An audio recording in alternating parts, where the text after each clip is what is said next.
देरवास, बलराज जी बिजरा साहब, आपके चेयरमैन साहब, पंचायत समिति के आपके सरपंच यूनियन के अध्यक्ष जी भगवान दास जी, हमारे जिला परिषद के साथी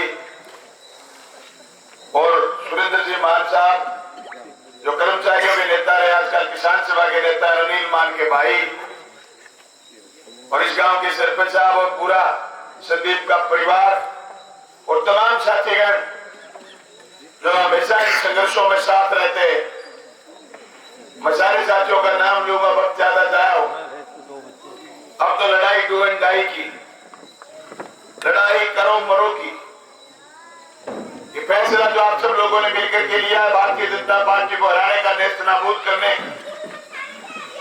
ये फैसला सिर्फ हमारी मजबूरी नहीं, ये फैसला हमारे बच्चों के भविष्य के लिए,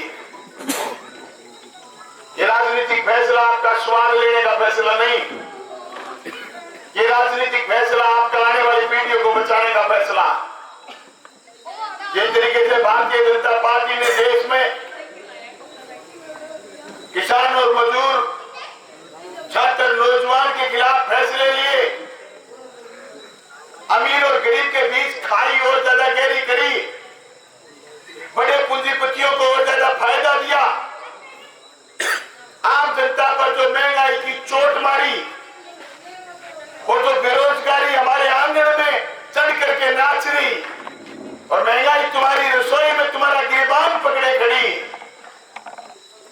ऐसी परिस्थिति में जब लोग आवाज उठाएं तो उनकी आवाज कुचलने का काम भारतीय जनता पार्टी कर रही। काले कानूनों के खिलाफ किसान लोग खड़े तो उन्होंने 750 लोगों को मरने के लिए मजबूर करा और 13.5 महीने के बाद वो कानून वापस लिए जो 7 दिन के बाद भी रोल बैक हो सकते। जिस तरीके से उन्होंने शिक्षकों में दिल्ली को घेरने का काम करा और किसानों को रोकने का काम करा और खुद किले बोई, आज आपको न कील बोली, न गोली चलानी, न लाठी चलानी, अपनी अंगुली का सही इस्तेमाल करना है और इंडिया गठबंधन के उम्मीदवार अनिल मान को वोट दे रहे हैं।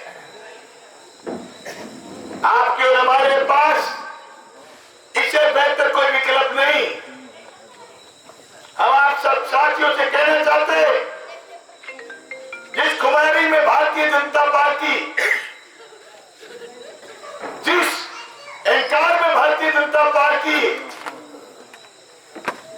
और जिस भाषा में भी भारतीय जनता पार्टी, कल का मोदी का जो इशार का भाषण है वो इतनी बड़ी हताशा से भरा हुआ भाषण है जिसमें ना कोई विजन है, न हरियाणा के बेरोजगार के लिए कोई विकल्प है, न हरियाणा के किसान की डूबी हुई फसल, शेर से डूबी हुई फसल का कोई विकल्प है, और ना ही पूरे हरियाणा में जितनी बरानी जमीन है उसके लिए कोई विकल्प है, न पेयजल के लिए कोई विकल्प है। उस भाषण में उसमें सिर्फ है तो नफरत है, जातीय जहर है, इसके अलावा मोदी के पास कुछ भी नहीं बचा, कुछ भी नहीं बचा। ये बात मैं आपके चौक में कह सकता हूं।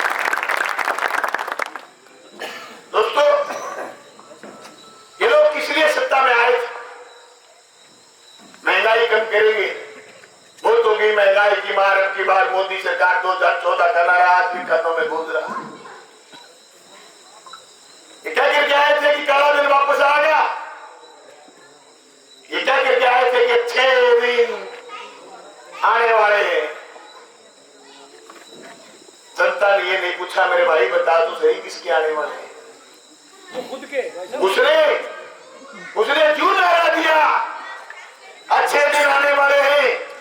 लोगों ने वोटिंग करी, लोगों ने सोचा हमारे आएंगे, किसी को नहीं पता था हमारी और अडानी के 6 दिन आएंगे। उस समय पता नहीं था लोगों को, और लोगों ने गलती ये खा गए, पूछा भी नहीं। मुझे याद है 2014 का चुनाव, जब चुनाव जीतने के बाद राजनाथ सिंह प्रेस कॉन्फ्रेंस कर रहे थे, राजनाथ की वो लास्ट प्रेस कॉन्फ्रेंस थी। मुझे याद है उस दिन के बाद कभी आडवाणी टीवी के पर्दे पर नहीं दिखे। मुझे याद है लोकतंत्र के आखिरी मंत्री जो किसी राजा के वजीर हुआ करते थे, किसी प्रधानमंत्री की कैबिनेट हुआ करती थी, मोदी और अमित शाह ने सब कैबिनेटों को तराशाही कर दिया। ये नहीं कि जुल्म सिर्फ किसान और मजदूर पर हुए, जुल्म सिर्फ सरपंचों पर हुए, ये नहीं कि जुल्म सिर्फ और सिर्फ उन्होंने जनता पर करे, उन्होंने जुल्म इस देश के लोकतंत्र पर करे, इस देश की परंपराओं पर करे, इस देश के सबसे पहले उन्होंने खत्म करे मंत्री, उसके बाद खत्म करे सांसद, उसके बाद खत्म करे मुख्यमंत्री, उसके बाद खत्म करे आपके सारे के सारे नीचे गांव के जनप्रतिनिधि सरपंच। खट्टर के पास सरपंच गए, पंचकुला में पिट करके वापिस आए, आंगनबाड़ी की महिला गई पिट करके वापिस आई, किसान गए उनको जी में इतना पीटा। उसका सबूत इस बात का है कि मोदी की दोनों मंत्रिमंडल और अब तीसरे मंत्रिमंडल में कोई देश का ऐसा प्रभावशाली नेता नहीं है जिसकी हैसियत 500 आदमी इकट्ठा करने की, 500 आदमी इकट्ठे करने की हैसियत नहीं। इसकी वजह यह कि उन्होंने हिंदुत्व का नारा दिया और उस नारे के चलते लोगों को गोलबंद करा और गोलबंद करके लोगों के वोट लिए और जितने भी एमपी बने वो मोदी के नाम से बने। उसी का दंड आपने हमने भुगता। उन्होंने उस दंड के रूप में 9.5 साल खट्टर जैसे निकम्मे मुख्यमंत्री को जिला है। लगता थाने सहन शक्ति थारी भी हरियाणा बहुत जोर लगी है लोगों के खट्टर 9.5 साल जिले खट्टर पे कोड खोलने पर को जो को पहले देहात में लात मार के थे ये मैं 2.5 साल जेल। वो कोई नया तजुर्बा नहीं था मोदी और अमित शाह के लिए खट्टर वाला। जहां जहां उनकी हुकूमत आई उन्होंने ऐसा ही करा। मैं आपके बीच पूरे होश से कह रहा हूं, आप कोई भी एक मुख्यमंत्री बीजेपी का नाम क्यों नहीं गिना सकते कि वो मुख्यमंत्री फैसले ले ले, मोदी और अमित शाह उसका फैसला माने। ये लोकतंत्र का खात्मा है, ये है डेमोक्रेसी की खात्मा। इससे लड़ाई है संदीप धीरेन्द्रवास, लड़ाई सिर्फ इस बात की नहीं एमएलए कौन बने, लड़ाई इस बात की है कि लोकतंत्र कैसे बचे, लड़ाई इस बात की है कि चुनाव होते कैसे रहे। वो बेईमान क्या कह रहे पता आपको, अगर वो हरियाणा में जीत गए और उनके हरियाणा में जीतने के बाद राज्यसभा में वोट बढ़ गए तो क्या कह रहे पता है, 1 नेशन 1 इलेक्शन। आपको मौत दिख रही है कि नहीं दिख रही, मुझे दिख रही है।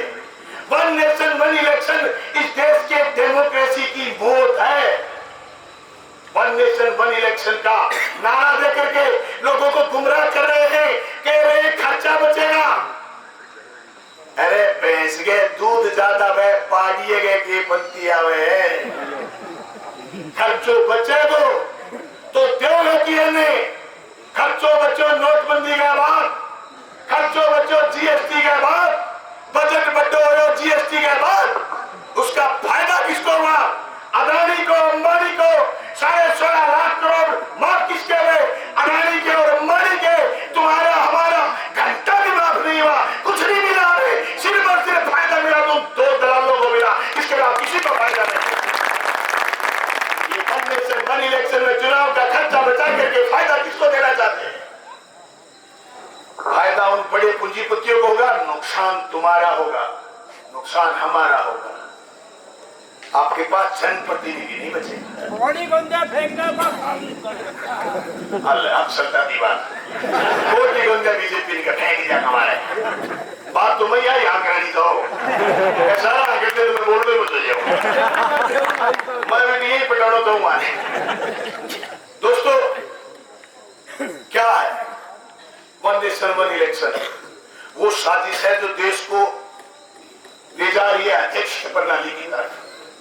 और ये मोदी जुगाड़ से लगा हुआ नहीं, ये आरएसएस के दिमाग से लगा हुआ। इसने पहले बना लिया क्या वो जो घर बनाया है राष्ट्रपति का, प्रधानमंत्री का विष्टा बता रहे, प्रधानमंत्री का नहीं, वो राष्ट्रपति का घर है, व्हाइट हाउस की तर्ज पर है।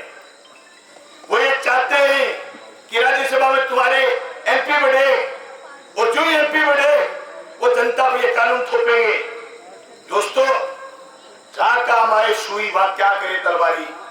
गांव में सरपंच भी चाहिए, पंचायत समिति मेंबर भी चाहिए, जिला परिषद मेंबर भी चाहिए, आपको प्रधान प्रमुख भी चाहिए, एमएलए भी चाहिए, एमपी भी चाहिए। दोस्तों, अभी हमारी हैसियत ये नहीं हुई कि हम अमेरिका जितने समर्थ लोकतंत्र के लोग हो गए हो। अभी तो हम जनप्रतिनिधियों को ये तहजीब सिखाने में लगे हुए कि जनता के मुद्दे पर विधानसभा में कैसे बोला जाता है, उसकी ट्रेनिंग देनी पड़ती है बाकायदा। फिर भी मात्र और मात्र 100 में से 15 एमएलए ऐसे होते हैं जो विधानसभा में बोल पाते हैं, और पार्लियामेंट में तो ये संख्या मात्र 10-12% रहती है। बाकी जहां 5 साल उठा के नहीं बोलते नहीं। इतनी इमेच्योर डेमोक्रेसी में मोदी कह रहा है कि एक मैं ही राज करूंगा, एक मैं ही राज करूंगा, एक मैं ही राज करूंगा। अगर मंजूर है तो भारतीय जनता पार्टी उसकी पार्टी है, ना मंजूर है तो जैसे चाचा खड़े होकर कह के गए हैं कि उखाड़ के फेंकेंगे, मैं आपसे हाँ भरवाना चाहता हूं, बताओ बीजेपी को उखाड़ के फेंकोगे कि नहीं? बीजेपी को उखाड़ के फेंकने के लिए आपके पास एक ही विकल्प है, इंडिया गठबंधन। राहुल गांधी जो नेता प्रतिपक्ष बनाया, सारे दलों ने मिलकर के बनाया, उसने आह्वान करा कि राज्यसभा में लोग नहीं आने चाहिए, राज्यसभा में लोग खासे जाते हैं, एमएलए जीतने से जाते हैं। इसमें कोई शक शुबा नहीं कि हरियाणा में सरकार कांग्रेस की बनेगी, कोई शक शुबा नहीं। अब तो लड़ाई ये लड़ रहे हैं कि इनका राज्यसभा में हरियाणा से कोई एमपी नहीं जाए, तो ये लड़ाई लड़ रही है। गलती हो गई, एमएलए नहीं जीत गलती। मैंने एक पत्रकार पूछो हरियाणा में, मैं भाई जी कई विधानसभा में गए मत, हरियाणा में ऊपड़ा हाथ हो गए बीजेपी को। हाथ ऊपर आपके नजदीकी विधानसभा ये गठ टूटेगा, 20,000 वोटों से टूटेगा।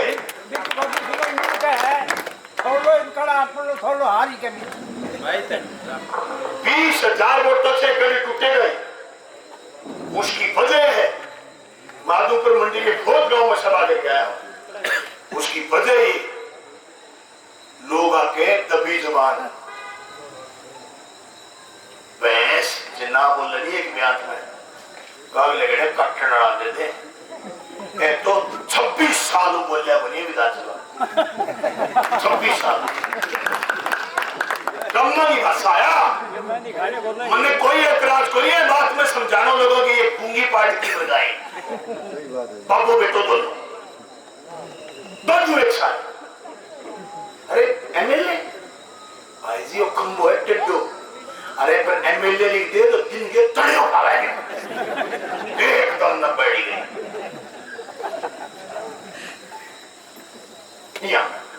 रात रात में सो करंट आओ सुनो पड़ी गया, कैसी जोरदार चीज होती है। एमएलए बोले मुख्यमंत्री सुने, इतने भी नॉट पॉसिबल, ये नहीं हो सकता। हमने महसूस करा, एमएलए रहते हैं, महसूस करा आगरा में आप जाते रहते, आपकी रिश्तेदारियां। मुझे तो बड़ा एतराज है आपके इस भारतीय जनता पार्टी के कुशासन का। न कहीं पेयजल का काम हो रहा, न कहीं खाड़ों के काम चल रहे, ना कोई सड़कें बन रही, ना कोई कॉलेज बन रहे, 5000 स्कूल बंद कर दिए, बेरोजगारी का आलम है, लोग कागज उठाए फिर रहे। इतना कागज बताओ, एक के घर में जो घरे 10 आदमी ने तो एक बुढ़ा को दाग हो जाए, इतना कागज मिले। बाबा ऑनलाइन हो रहा है सौदा। मुझे और मेरे साथी विधायकों को एक फोन दिया गहलोत साहब ने बजट में, किस बात के लिए? पेपरलेस करने के लिए कि आप सारा काम ऑनलाइन करो। देश पेपरलेस हो रहा है और हरियाणा के लोग पेपर फुल हो रहे हैं। आपके पास इतने पेपर हैं, इतने पेपर उठा के फिरते हैं और फिर जाके लास्ट में कहते फैमिली आईडी में तो फलाने के दस्तखत नहीं हुए, इसलिए आपका कुछ नहीं बढ़ेगा। तेरे बेवकूफ बनाए, देना लेना कुछ इतने बदमाश लोग हैं। कोई मोदी जैसा राजा था, लंपट बदमाश, हवाई जहाज का शौकीन, घूमने का शौकीन, मुशायरे का शौकीन। तो उसके यहाँ कोई कवि चल गया, कवि ने खूब कविता पढ़ी राजा के पक्ष में, राजा भी बदमाश, कवि कविता पढ़ी तो राजा बोला दिए तेरे को 10 रुपया। कवि ने फिर कविता पढ़ी, बोले दिए तेरे को हाथी घोड़े। उसने फिर कविता जोर मार के पढ़ी, बोले दिया तेरे को आधा साम्राज्य। कवि खुश होकर के घर चला गया, मुशायरा खत्म हो गया, राजा विश्राम में चला गया। और कई दिन के बाद जैसे आपने इंतजार करा 15-15 लाख खाते में आएंगे, आपने खाते खुलाए, लुगाइयों के भी खाते खुलाए, झूठ बोल के ले जाते थे कि रिश्तेदारी मिला के लाऊं, ले जाते थे बैंक में खाते खुलाते थे, सारा पता है सबने खुलाए, फिर खातों में कुछ नहीं आया। यूं ही कविराज ने कई दिन इंतजार करा कि राजा के SRP घोड़े साम्राज्य पता नहीं कब आ जाए, कब पता नहीं कब समाचार आ जाए, पता नहीं कब कोई अखबार आ जाए, ये कह दे ये ले पकड़ कर सामान। नहीं आया। वो इंतजार करके राजा के पास गया और जाके बोला बादशाह सलामत, आपने मेरी हाँ बोली, आपने घोषणा करी, SRP देने की घोषणा करी, हाथी घोड़े देने की घोषणा करी, आधा साम्राज्य देने की घोषणा करी, क्या रहा? राजा ने कहा ज्यादा पंचायती मत कर, तने मेरे कान खुश करे, मैंने तेरे कान खुश करे, यही देश के साथ, अकेले हरियाणा के साथ नहीं, देश के साथ यही महंगाई आसमान छू रही। अब तो महंगाई इनकी माँ है, पहले महंगाई डाइन होती थी, महंगाई आसमान छू रही, फसलों के दाम वही। आप अपनी कापी घर में कोई है तो 10 साल पहले नरमे का क्या भाव करवाया था और आज नरमे का भाव क्या है? 10 साल पहले खाद का कट्टा कितने रुपए का लाए, आज कितने रुपए का है? अरे DAP तो था ना दर्शन करने को नहीं देता, DAP को था कह तो बताओ, 2-4 कट्टा दो, मेरी सब्जियों बीज आजकल में खाने लग रहा है दोस्तों। नहीं, DAP नहीं मिलेगी, ब्लैक में मिलेगी, सारा सामान ब्लैक में मिलेगा, सिलेंडर ब्लैक में मिलेगा, लेकिन सस्ता नहीं होगा दोस्तों। ये कमर तोड़ महंगाई, ये बेरोजगारी, ये अग्निवीर के साथ धोखा, ये फौज के साथ धोखा। अभी 4 दिन लगातार एक फौजी की डेड बॉडी बीकानेर में रामस्वरूप कस्मा की डेड बॉडी लेकर के बैठे लोग, आज अंतिम सम्मान दिया है। 4 दिन के बाद 100 जूते भी खाए, 100 प्याज भी खाए, आज उसको सम्मान के साथ दुनिया से रुखसत हुए हुए हमारे फौजी को सम्मान के साथ अंतिम विदाई दी। ये बेईमान लोग जो छंदम राष्ट्रवाद का नारा लगाते हैं, ये बेईमान लोग जो छंदम देशभक्ति की बात करते हैं, ये बेईमान लोग जो छंदम महात्मा की एकजुटता का नारा लगाते हैं, ये झूठे बेईमान मक्कार लोग हैं। अमित शाह से 3-4 दिन पहले हरियाणा में कह रहा था कि अब की बार ईद पर 2-2 सिलेंडर फ्री में देंगे। हमारी पार्टी, मार्क्सवादी कम्युनिस्ट पार्टी और कांग्रेस पार्टी और इंडिया गठबंधन के लोग चाहते थे कि पिछले 10 साल तुम यही भाषण देते, लेकिन पिछले 10 साल में तुमने लोगों के गले कटवाए, तुमने नफरती बातें करी, तुम्हारे मुंह से जहर निकलता था, तुम्हारे मुंह से आग निकलती थी। अब सिर्फ और सिर्फ तुम्हें जम्मू कश्मीर चाहिए, इसलिए तुम ईद पर सिलेंडर फ्री देने की बात कर रहे हो। इस चालाकी के खिलाफ एकजुट होने का आह्वान करने के लिए आपके बीच में आए हैं। इस चालाकी का जवाब इंडिया गठबंधन को जिताने के रूप में आपसे बात करने के लिए आए हैं। आप लोगों ने मुझे सुना